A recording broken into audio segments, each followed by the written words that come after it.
Hello friends, இது ஒரு சின்ன ப்ளவுஸ் டிப்ஸ் தான். இப்போ நம்ம எப்படி தான் பார்த்து தைச்சாலும் இந்த கொக்கி பட்டியும் வி பட்டியும் ஒன்று விட ஒன்று வந்து பெருசாக வந்துடுது. ஒன்று இது பெருசாக வந்துடுது, இல்லைன்னா வந்து வி பட்டி பெருசாக வந்துடுது.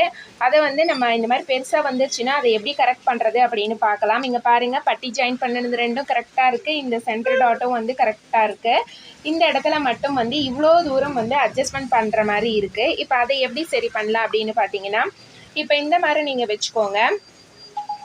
இது வந்து நமக்கு எக்ஸ்ட்ரா பீஸ் தான், அதனால் அந்த பீஸை நம்ம இந்த மாதிரி வெளியில் விட்டுட்டு இதை கரெக்டாக இந்த மாதிரி வச்சுட்டு மேலேயும் கழுத்துக்கிட்டையும் வந்து இந்த மாதிரி கரெக்ட் பண்ணி வச்சுக்கோங்க. வச்சுட்டு அதுக்கப்புறமே நம்ம வந்து இதை கட் பண்ணோம் அப்படின்னா நமக்கு அந்த அதே ஷேப்புக்கு கரெக்டாக வந்து வந்துடும். இந்த சைடில் என்ன மாதிரி ஷேப் இருக்குதோ அதே ஷேப்புக்கு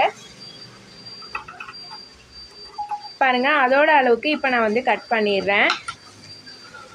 நமக்கு இந்த மாதிரி மெத்தடில் பார்க்கும்போது இந்த மேலே வந்து கழுத்தும் வந்து